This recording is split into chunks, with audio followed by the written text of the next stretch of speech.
자, 2025년 9월 고2 모의고사 24번 지문 내용 정리 한번 시작해 보도록 하겠습니다.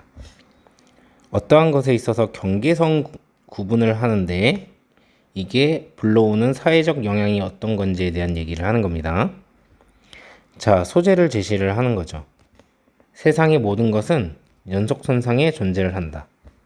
자, 이런 전제를 깔고 얘기를 해야 나중에 그러면 그 연속선상에 존재하는 것을 경계적으로 구분을 했을 때 어떤 일이 일어나느냐 이런 것에 대해서 좀 얘기를 해볼 수 있겠죠. 자, 세상의 모든 것은요, 속도, 크기 또는 여러분이 생각할 수 있는 어떤 다른 기술어에서든 연속선상에 존재한다. 자, 기술어는 그냥 어려운 말이겠죠. 수학적 용어든 과학적 용어든 그런 어려운 말에서도 자, 그 모든 것은 사실상 다 연속선상에서 존재를 한다 라는 건데, 자, 문제를 좀 제기를 합니다. 여기에 문제가 어떤 문제가 있다고 우리가 얘기를 하죠. 자, 요거 자체가 주제가 됩니다. 여러분, 문제 제기를 하면요, 보통 해결책이 제시가 됩니다.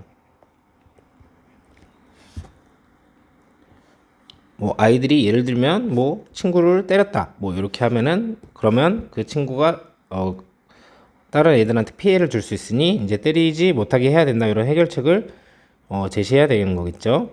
그럼 이게 보통 주제가 되는데, 여기선 이 해결책이 나오지 않았어요. 그러면 우리한테 지금 이걸 해결해야 될 문제인데 이런 문제가 있으니까 다 같이 고민해보자, 이런 뜻이 되는 거죠. 그래서 이 글에서는 해결책이 나오지 않고 이 문제 자체가 이제 주제가 되는 겁니다. 그래서 위에서 저렇게 연속적으로 모든 것이 연속상에 이제 존재를 하는데, 임의적으로 그걸 구분을 하면 삶에 큰, 여러분 여기 미안합니다, 영향을 미친다는 거겠죠. 삶에 큰 영향을 미친다. 그럼에도 우리는 뚜렷한 구분을 만들고 생각 없이 받아들이는데, 그러한 구분은 근소한 차이가 그렇게 하는 것보다 훨씬 더 극적으로 삶을 변화시킨다. 자, 쉽게 예를 들면 여기 밑에서 나중에 얘기를 하는데, IQ 69랑 70이랑 차이는 1밖에 나지 않는데, 그런데 70은 정상이고 69는 정상이 아니라고, 인지장애라고 뭐 이렇게 얘기하거나 그런 식으로 구분을 만들기 때문에 1 차이, 이 근소한 차이가 나는 것보다도 이 사람은 더 힘든 삶을 살 수도 있겠죠. 자, 그래서 문제를 구체화를 하는 거죠. 방금 전에 이제 얘기한 문제에 대해서, 임의적 구분은요, 심각한 피해를 초래할 수 있다는 거죠. 자, 이런 것들을 우리가 경계선 효과라고 부른다고 합니다. 자, 모든 차이는 자기적이지만 범주들 사이에 확고한 선을 긋는 것은 이러한 자의성을 숨기고 심각한 피해를 줄 수 있다. 자, 여기서 자의적이라고 하는 것은 자기 맘대로라는 거죠. 자, 어떤 사람의 필요에 의해서든 우리 사회의 필요에 의해서든 어떤 자기들의 어떤 의미가 부여될 수 있게 자의적으로 마음대로 한 건데, 그런 의도가 있다는 거는 우리가 알 수 없고, 어쨌든 그 결과만으로도 굉장히 심각한 피해를 받을 수 있다는 거예요. 이걸 경계선 효과라고 부르고, 그 예는 끝이 없다 라고 해서 예시를 제시를 해주죠. 자, IQ죠. IQ는 뭐 어떤 사람의 능력 하나를 측정을 하는 건데, 실제로 뭐 이거는 뭐 이렇게 되면은 사람이 어떻게 해야 되고 이런 걸 나눈 게 아니라, 우리끼리 그냥 우리 마음대로 요걸 요런 수치를 정해서 이건 이렇고 저건 저렇다고 우리가 한번 얘기를 해보자, 이런 게 IQ잖아요. 그래서 어떤 사람의 IQ가 69고 어떤 사람이 70인데 70이라는 점수만 정상 범위 내에 있는 것으로 간주가 되죠. 69와 70 사이에 의미 있는 차이가 없죠. 연속적이기 때문에 그걸 알려고 무슨 통계학자처럼 굉장히 똑똑할 필요는 없어요. 근데 우선 69라는 점수를 받아버리면 정상이 70인데 얘는 정상이 아니네 라는 인지적으로 어려움이 있는 사람이라는 꼬리표가 붙게 되고, 그러면 예를 들면 어린아이들 같으면은 쟤는 바보야 바보야 이러면서 놀릴 수가 있잖아요. 겨우 1점 차이인데 그래도 얘는 정상인데 쟤는 바보고 정상이 아니야, 이럴 수 있기 때문에. 그래서 69라는 사람의 삶은 1.52가 있는 사람과는 완전히 다르게 전개가 될 것이다. 그래서 이렇게 임의적으로 구분을 하면 그 차이는 하나밖에 안 나는데 1밖에 나지 않는데 생각보다 큰 심각한 피해를 입을 수 있다는 얘기를 하는 거죠. 그래서 세상의 모든 차이는요 다 연속적인데 인위적 경계선으로 이제 구분을 하면 사람들의 삶에 부정적인 영향을 줄 수 있다, 이런 얘기를 하는 겁니다. 자, 해석하면서 문법적인 부분 알아봅시다. 자, 모든 것은요, 세상의 모든 것은 존재를 합니다. 어디 안에서? 연속선상 안에서. 자, 여기에는 사실 it is가 생략이 된 거예요. 자, 이것이 속도에서나 사이즈에서나 혹은 그 어떤 다른 가능성 있는 어떤 기술어 이든 간에 당신은요, 당신이 생각할 수 있는, 이렇게 해석하시면 되겠죠. 목적어가 없습니다. 다시 한번 해석하자면 세상의 모든 것은 존재하는데 연속선상에, 자, 이것이 뭐 속도에서 간에, 뭐 속도에 있어서 간에, 아니면 사이즈에 있어서 간에, 아니면 어떤 다른 기술어 안에 있어서 간에 당신이 생각할 수 있는, 그래서 여기는 위치가 생략이 됐다고 보시면 됩니다. 자, 그래서 이그지스트는 선생님이 자주 말씀드렸던 것처럼 얘는 자동사밖에 안 됩니다. 그렇기 때문에 is existed 이렇게 수동으로 쓰시면 안 되고, 자, 당연히 얘는 동사자리이기 때문에 준동사로 이렇게 ing 형태로 쓰면 안 된다는 거예요. 자, whether은 부사절이죠. 주어가 주어 동사 지금 생략이 되긴 했지만 주어가 동사 하든지 말든지 간에 이런 뜻인데, 의미가 훼손되기 때문에 어떤 다른 접속사들로 바꾸면 안 되겠죠. 다 안 된다는 겁니다. 그리고 선생님이 설명을 드렸듯이 여기에서 위치가 생략이 되었죠. 그래서 뒤에 목적어가 없는 거예요. 그래서 얘는 관계대명사에 이제 동사 자리에 있는 애인데 thinking 이라고 해가지고 준동사로 바꾸면 안 된다는 얘기입니다. 자, 2번 문장입니다. 자, 그럼에도요, 자, 우리는 만들고요, 자, 그리고 생각 없이 적용하고 채택하고 받아들입니다. 그러나 어떤 뚜렷한 경계선을요, 그리고 그 경계선들은요 바꿉니다. 3들을요. 자, 훨씬 더 극적으로, 뭐보다 그 마지널한 아주 미미한 근소한 차이들이 그러는 것보다, 이렇게 해석을 하시면 되겠죠. 자, 여기 있는 mindlessly 같은 경우는 부사자리이기 때문에 형용사로 이렇게 쓰시면 안 된다는 거. 그리고 여기 하나 더, far 같은 경우는 우리가 뭐라고 부르냐면 비교급 강조부사라고 불러요. 여러 가지가 더 있지만 이 far 같은 경우를 by far, much, still, a lot 이렇게 다 바꿔도 되는데 여러분들은 한 가지만 기억하시면 됩니다. very라고 쓰시면 안 된다는 거. 여기 있는 do는 대동사입니다.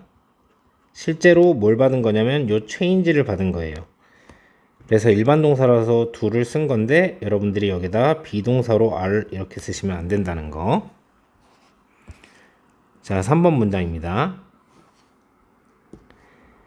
자, 실제로요, 사실 모든 이런 구분은요 제멋대로고 자의적입니다. 자, 그러나 이렇게 그리는 거는요, 이런 확고한 선을요, 아주 딱딱한 선이니까요, 어디 사이에서? 그런 범주들 사이에서 이 선을 확고하게 긋는 건요, 여기까지가 주어입니다. 숨깁니다. 이런 자의성을 숨기고요. 자, 그리고 굉장히 피해를 줄 수가 있어요. 피해적일 수 있다. 이렇게 해석하시면 되고요. 보호자리이기 때문에 형용사죠. 그래서 부사로 쓰시면 안 된다는 거. 이 drawing 같은 경우는 지금 주어로 나와 있는 동명사입니다. 동사가 여기 있으니까 여기에다가 동사처럼 draw 이렇게 쓰시면 안 되겠죠. 그리고 얘가 주어기 때문에 이 동명사와 자, 그리고 이렇게 할게요. 이렇게 동사가 수일치를 시킵니다. 동명사는 단수 수일치를 시키는 거기 때문에 hide라고 쓰시면 안 되고, 피해를 주고 시키는 거기 때문에 여기 보어 자리에 ing 형태를 썼는데, 만약에 이렇게 분사, 과거분사 형태로 쓴다면 수동이 되겠죠. 그래서 피해를 받는다가 되기 때문에, 그래서 이렇게 쓰면 안 된다는 거죠. 자, 4번 문장. 우선 얘는 서술형으로 나올 수 있다는 거예요. 주제를 나타내기도 하고, 동명사로서 이렇게 주어가 길기도 하고 이렇기 때문에. 자, 4번 문장입니다. 나는요, 부릅니다. 자, 이러한 결과적인 피해를요, 뭐라고 부르냐면 경계선 효과라고 부릅니다. 오형식이죠. 예시는 끝도 없다. 자, 목적어랑 목적격 보호 다 나왔기 때문에 능동이라는 걸 우리가 알 수 있는데, 이렇게 수동으로 고치면은 내가 경계선 효과라고 불려지는 거니까 이상한 뜻이 되는 겁니다. 보호 자리라서 형용사.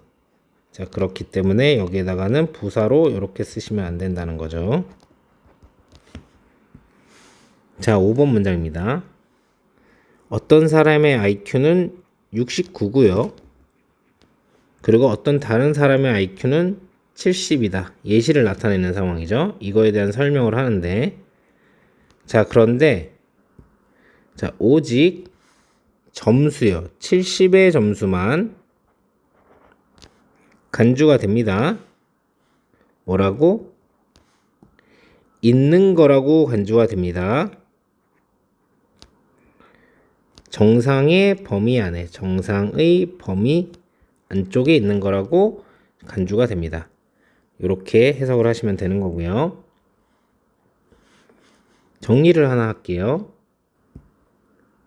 주어, 님, 목적어, 목적격 보어.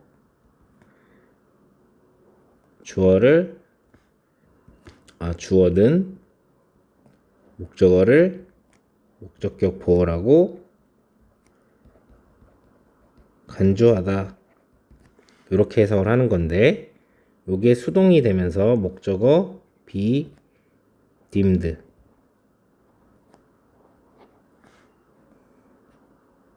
목적격 보어. 그런데 여기에 지금 투부정사가 들어간 상황이죠. 자, 그래서 수동이 된 거고, 이 자리에다가 deem 즈로 쓰겠죠? 아마? 단수니까. 이렇게 쓰면은 저 점수가 간주를 하는 거니까, 저 점수가 간주가 되는 게 아니까 저렇게 수동으로 쓰시면 안 되는 거. 자, 우리는 자, 뭐뭐 해야만 한다는데, have to가 뭐뭐 해야만 한다는데 don't니까 뭐뭐 하지 말아야 된다. 그러면 되지 말아야 된다. 그러니까 될 필요가 없다. 이렇게 해석을 하시면 되는 겁니다. 우리는 될 필요가 없습니다. 통계학자가요. 자, 알기 위해서요. 자, 뭘 알기 위해서냐면 여기 있는 대시 생략이 된 겁니다. 여기에. 그래서 이렇게 목적어 절 자리예요. 그래서 유도부사가 나왔고, 자, is not이니까 없다는 것을요. 뭐가 아주 의미 있는 차이가 없다는 것을요. 69와 70 사이에는요. 자, 요것을 알기 위해서 통계학자가 될 필요는 없다는 거죠. 자, don't have to 하면 뭐뭐 할 필요는 없다. 자, 요런 뜻인데, 그러니까 될 필요는 없다 이런 거죠. 그래서 투부정사를 씁니다. 요렇게. 그렇기 때문에 요 자리에다가 being 요렇게 쓰면 안 되죠. 동사 원형을 써야 되는데. 자, 그리고 여기 유도부사가 이렇게 나온 상황에서 수일치는 어디에다 하는 거냐면 이 is랑 요거랑 요렇게 수일치를 하는 겁니다. 그렇기 때문에 R이라고 쓰시면 안 되는 거죠. 도치가 일어났기 때문에. 자, 마지막. 자, 하지만 여기서부터 여기까지 부사절. 자, once 주어 동사 하면 일단 주어가 동사 하면이라고 해석을 하시면 됩니다. 자, 일단 한 사람이요. 낮은 그런 점수의 사람이 간주가 되고 이름과 꼬리표가 레이블은 꼬리표잖아요, 여러분. 요게 붙여지면요. 뭐라고? 인지적으로 손상이 되었다. 그래서 어려움이 있다. 라고 이렇게 간주가 되면요. 그나 혹은 그녀의 삶은요. 펼쳐질 겁니다. 다르게. 누구랑 다르게? 그 사람과는 다르게. 자, 1점의 어드밴티지, 장점, 우위가 있는 사람과는 다르게 펼쳐질 겁니다. 이렇게 해석을 하시는 거고요. label A, B. 그러니까 목적어, 목적격 보어. 이렇게 하면 목적어를 목적격 보어라고 부르다. 낙인 찍다. 꼬리표를 붙이다. 이런 뜻을 가지기 때문에 여기에 형용사가 이렇게 온 거예요. impaired에. 여기는 그래서 수동 자리이기 때문에 수동을 나타내는 BPP 동사가 수동으로 나온 거기 때문에 이거 labels 이렇게 쓰시면 안 되고요. 요것도 조심합시다. 인지적으로 손상된 이런 뜻이기 때문에 형용사로 쓰면 안 되겠죠. 부사라서 이 impaired라는 형용사를 수식을 하는 겁니다. 자, 얘도 마찬가지. 손상됐다고 하는 건데 누군가를 손상시킨다 라는 뜻으로 impairing 이렇게 쓰시면 안 되고, 여기가 부사 자리이기 때문에 형용사를 쓰면 안 된다는 거죠. 부사입니다. 부사. 미안합니다, 여러분. 이렇게 쓰면 안 된다는 겁니다. 자, 24번 제목에 해당하는 지문이었고요. 여러 가지 연결어가 있어서 또 순서로도 나올 수 있고 또는 이제 빈칸 같은 지문으로도 나올 수 있는 거니까 잘 한번 확인하면서 공부를 합시다. 자, 연속 손상에 있는데 우리는 구분을 하는 거죠. 여기에서의 스틸은 그러나 이런 뜻을 갖고 있으니까, 그래서 연속 손상이 있는데 왜 구분을 하냐, 뭐 요런 이제 요지로 나아가기 때문에 여러분들이 순서 삽입의 어떤 지표로 삼으시면 돼요. 자, 그리고 여기 있는 이 부분 같은 경우는 우리는 구분을 한다. 자, 그리고 그 구분 같은 경우는 뭐 이제 심각한 피해를 이제 나중에 낳는 것처럼 그런 변화를 시킨다. 요 각각의 부분이 다 여기에 뚫리든 빈칸이 뚫릴 수 있다는 거죠. 그리고 저 샤프 같은 경우는 뚜렷한 경계선이 아니라 만약에 뭔가 모호하고 애매모호한 경계선 이렇게 말하면 안 될 거고요. 마지날은 여기서 미미한 이런 뜻으로 쓰였죠. 끝자리 가장자리에 있는 뭐 그런 뜻을 갖고 있기 때문에 미미한 이런 뜻으로 쓰였는데, 이게 만약에 큰 차이들이 만드는 것보다 이제 극적으로 삶을 변화시킨다 이렇게 하면, 큰 차이는 원래 극적인 삶의 변화를 시키니까. 자, 그래서 여기서 얘기한 게 뭐가 있었냐면 저런 변화가 어떤 것이냐에 대해서 다시 한번 강조하면서 얘기를 하는 거예요, 실제로. 그래서 얘랑 같은 얘기가 되죠. 그래서 여기 삽입으로도 나올 수 있고요. 물론 얘도 삽입으로 나올 수 있습니다. 순서에 여러분들이 어떤 포인트로 잡으시고, 여기 있는 이 부분, 피해를 줄 수 있다. 여기가 빈칸으로 출제될 수가 있겠죠. 그리고 여기서 말을 하는 이제 이런 결과적인 피해를 여기에 있는 요게 이렇게 받는 거죠. 그래서 순서 문제에 어떤 여러분들이 포인트로 잡을 수 있고 삽입으로도 실제 나올 수 있다.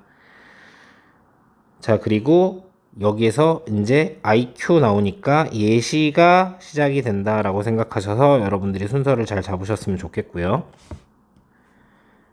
자, 70인 사람은 이제 정상이라고 되어 있는 건데, 이게 만약에 비정상 이렇게 나오면 안 될 겁니다. 그래서 이 차이는 별로 의미가 없는데, 자, 그럼에도 불구하고 삽입 문제로 나올 수 있겠죠? 하지만 이라는 얘기가 나왔으니까 마지막에 이제 순서의 포인트로도 여러분들이 생각하실 수 있고, 그 1차이로 완전히 달라질 수 있다. 여기도 빈칸 문제로 나올 수 있다는 거 염두에 두시고 공부하시면 되겠습니다.